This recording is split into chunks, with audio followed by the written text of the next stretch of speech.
Hey everybody, I'm Derek Smith. I'm an employment lawyer and I've spent the last 30 years fighting for people's rights in the workplace. And if there's one thing I've learned in the 3 decades of practicing law, it's this. Everything, and I mean everything, comes back to the Supreme Court. So welcome to Derek and the Supremes.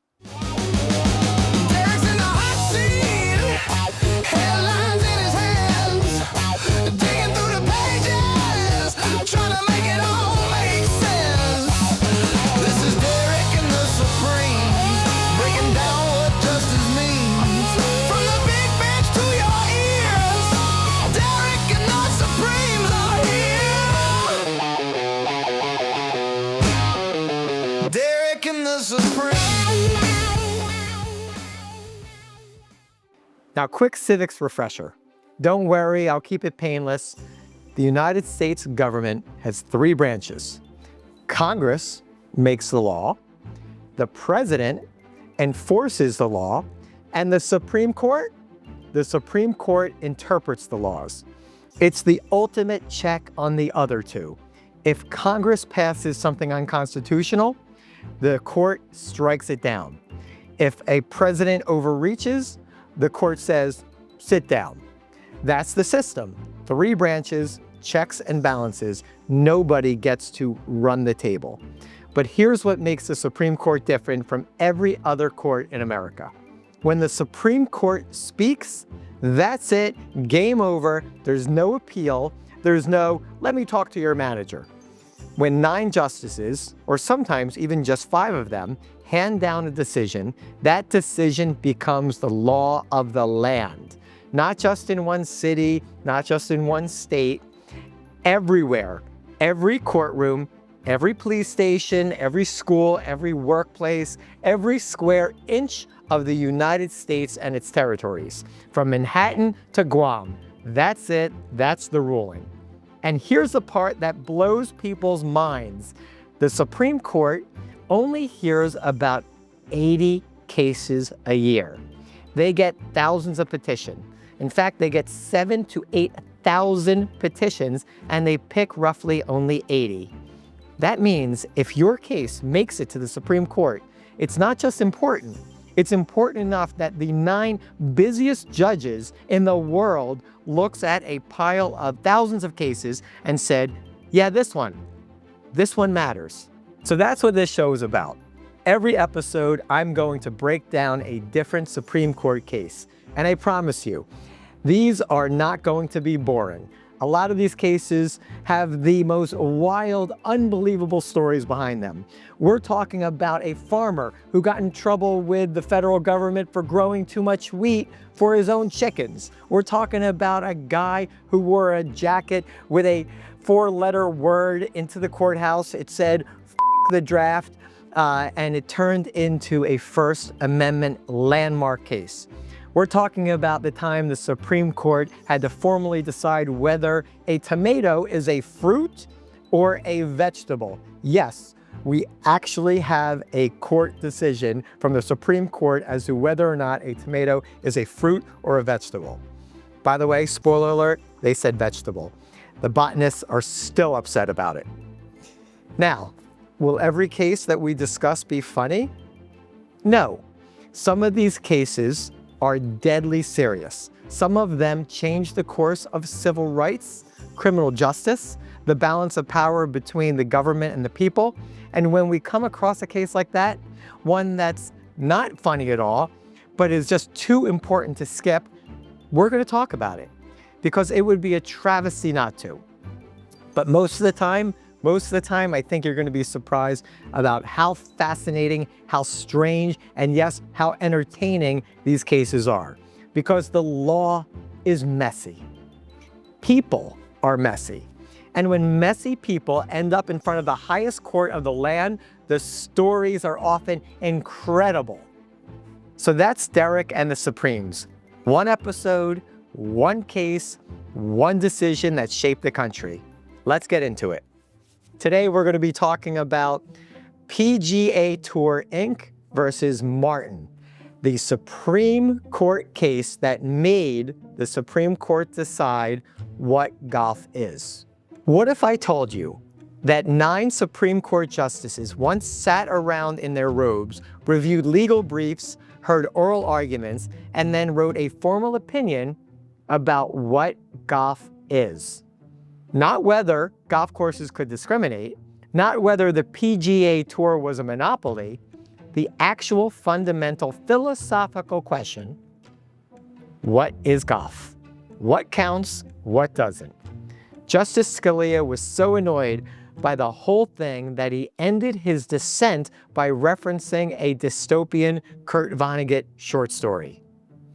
This is the story of Casey Martin, a kid from Eugene, Oregon, who was born with a leg that was slowly destroying itself, who played golf at Stanford alongside Tiger Woods, and who took on the most powerful organization in professional golf, all because he needed a ride. Act 1. The Kid with a Bad Leg. Casey Martin came into this world on June 2nd, 1972 in Eugene, Oregon. And almost immediately, his parents knew something was wrong. The baby's cries weren't normal. Finally, at age 4, doctors gave them a diagnosis: Klippel-Trenaunay syndrome. That's a mouthful. And here's what that means. The main vein in Casey's right leg, the one that's supposed to carry blood back to the heart, never formed. Just never developed. So blood flowed down into his leg and had nowhere to go, and it pooled there, warped the other veins, and over time, it slowly ate away the cartilage around his knee. Walking caused him severe pain. Walking for extended periods put him at genuine risk of fracturing his tibia or triggering a hemorrhage. This wasn't a sports injury or a torn ligament. This was his body from birth working against him. One of his earliest memories is being fitted for a compression sock at 4 years old and being confused about it, why he had to wear it. The sock kept his leg from growing engorged and grotesque, but it also made the leg abnormally thin. And that's how Casey grew up, wrapping his leg tight, hiding the pain, and playing sports anyway. And here's the thing about Casey Martin. The kid could play golf. He won 17 Oregon Golf Association junior events before he turned 15. He got a scholarship to Stanford. His college coach, Wally Goodwin, later said that the first time he watched Casey play in high school, he noticed the kid kept his right leg bent, just the way a textbook golf swing requires. Only later did the coach realize Casey kept it bent all the time because he physically couldn't straighten it. At Stanford, Casey became a 3-time All-Pac-10 selection. He was part of the 1994 NCAA championship team. His best friend on the team was Notah Begay III, a Navajo kid from a reservation in Albuquerque. And together, the two of them made a decision that would set the stage for everything that came later. They redshirted after their junior year so they could play one more season alongside an upcoming freshman recruit. That recruit's name was Tiger Woods.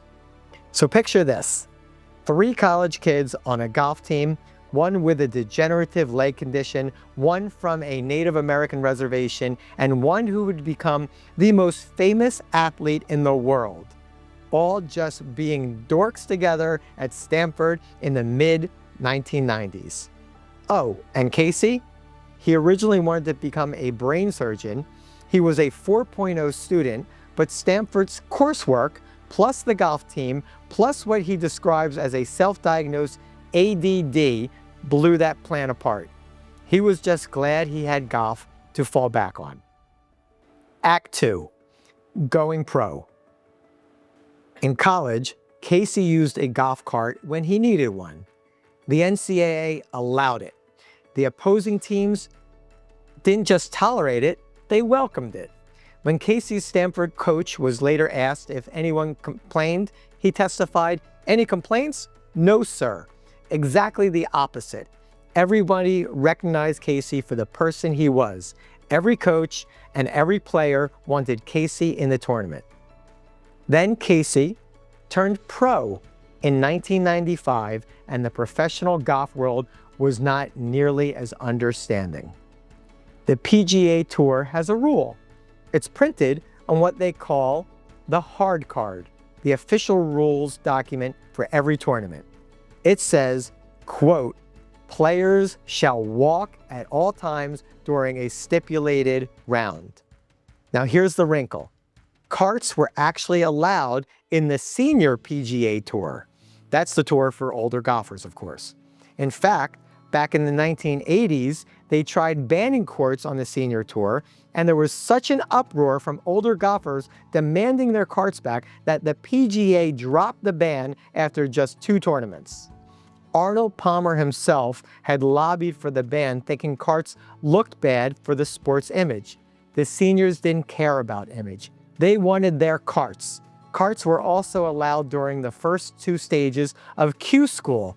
That's the qualifying tournament where thousands of hopefuls pay a $3,000 entry fee for a shot at making the tour. But in the 3rd and final stage, no carts. For his first couple of years as a pro, Casey gritted his teeth and walked. He limped around courses on various mini tours, ignoring his doctor's warnings that he was permanently damaging his leg. He didn't want to make waves. He was just a rookie. He only wanted to compete. But by 1997, it was clear he couldn't keep walking. So he did what seemed reasonable. He submitted a request to the PGA Tour along with detailed medical records, asking for permission to use a golf cart during the 3rd stage of Q School. The PGA Tour refused. They wouldn't even look at his medical records.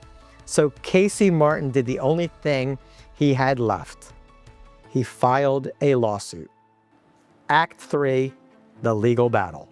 Martin sued under Title III of the Americans with Disabilities Act, the ADA.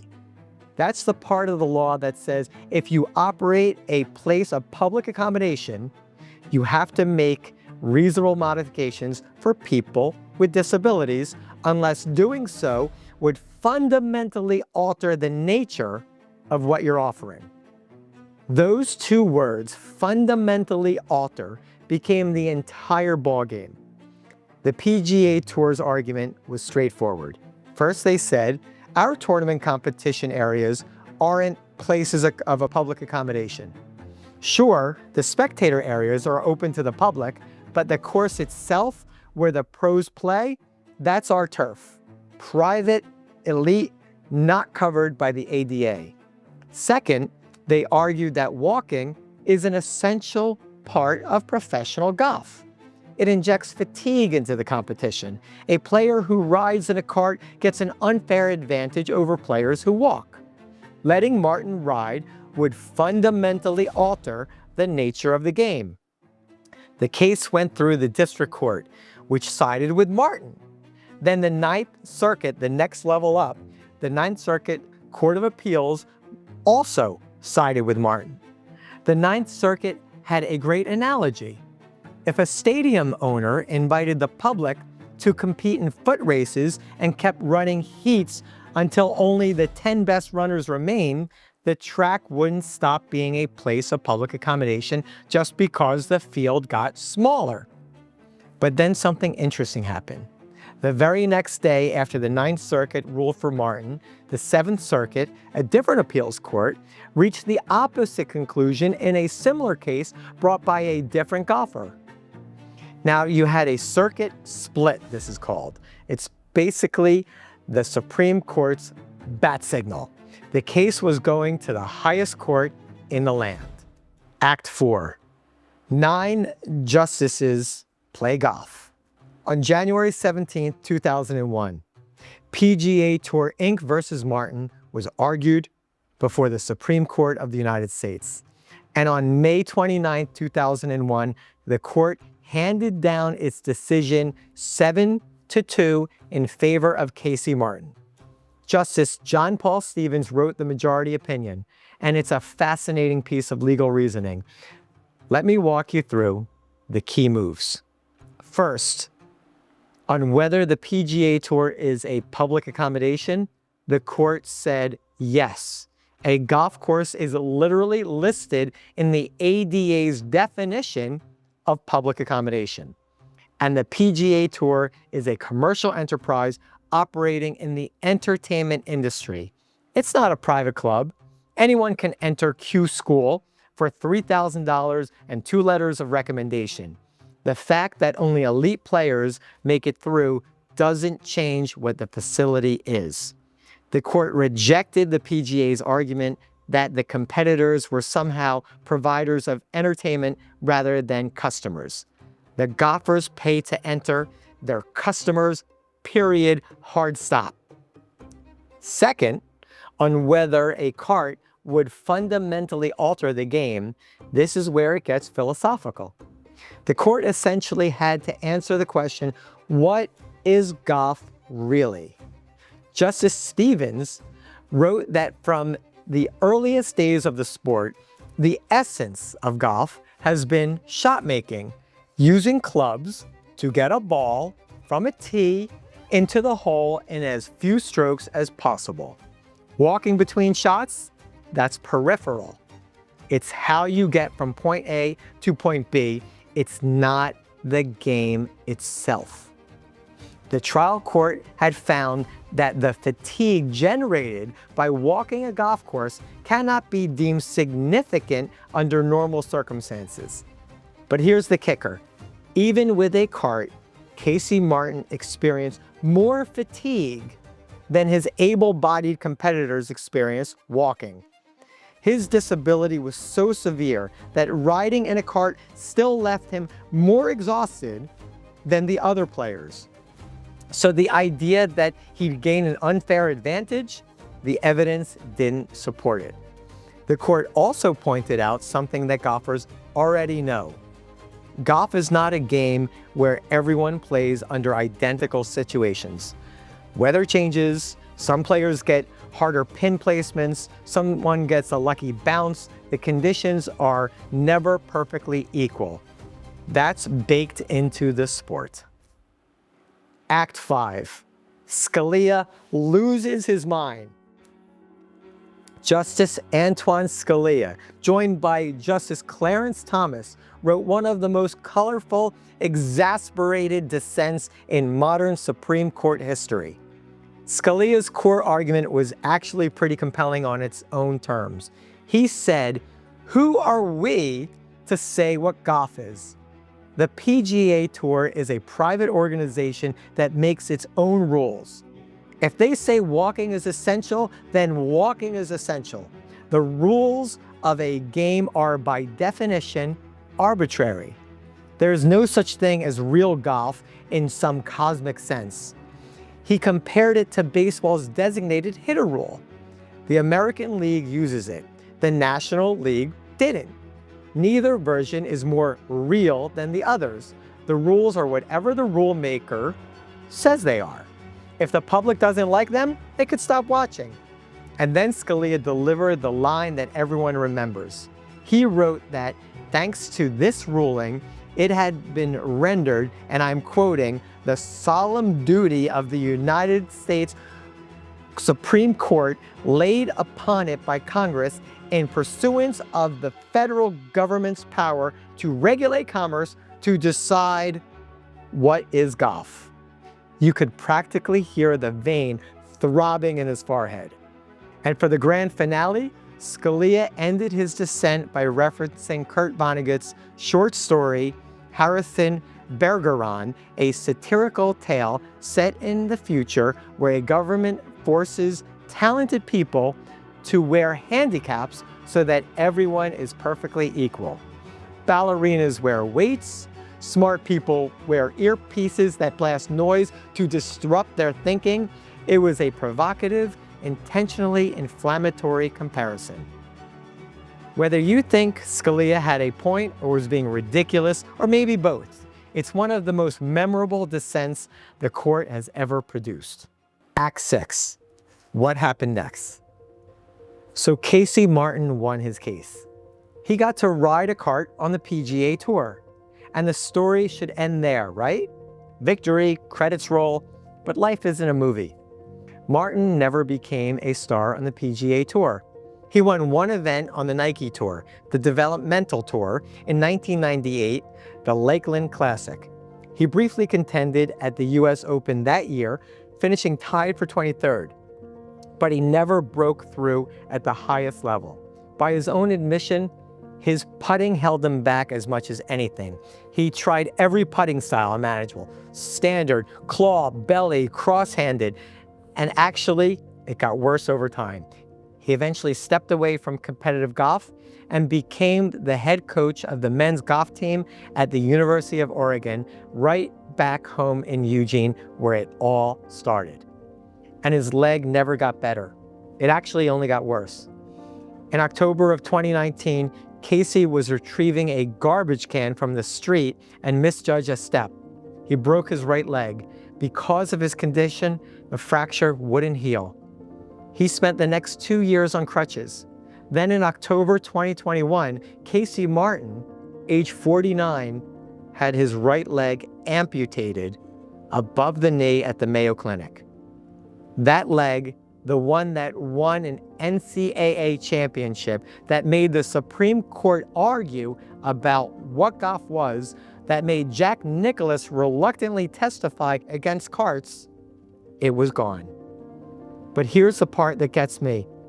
Just weeks before the amputation, at a college tournament in Fort Worth, Martin somehow shot a 67 on crutches and beat everyone on his team. He would drag his broken leg across the turf, lean on his left side, take no practice swings, and pure iron after iron to the same flag. When asked what he'd trade for 2 good legs, Martin said, "All the fame and notoriety I've had, I'd give it all back in a heartbeat." PGA Tour versus Martin is technically a case about the Americans with Disabilities Act and what counts as a place of public accommodation. But really, it's a case about something much bigger. It's about what we think sports are for. Are they a pure meritocracy contest where every condition must be identical? Or are they a human endeavor where we make room for people who could compete at the highest level, even if they need a small accommodation to get there? It's about whether the rules of a game are sacred and untouchable, or whether they're tools that should serve the game's deeper purpose. And it's about a kid from Oregon who just wanted to play golf, who happened to be good enough to play with Tiger Woods and talented enough to compete with the best in the world, who asked for nothing more than a ride between shots, and who had to go all the way to the Supreme Court to get one. The vote was 7-2. Casey Martin got his cart, and the Supreme Court officially ruled on what golf is. Thank you for listening. Make sure to like and subscribe, and we'll catch you on the next episode. Derek and the Supreme.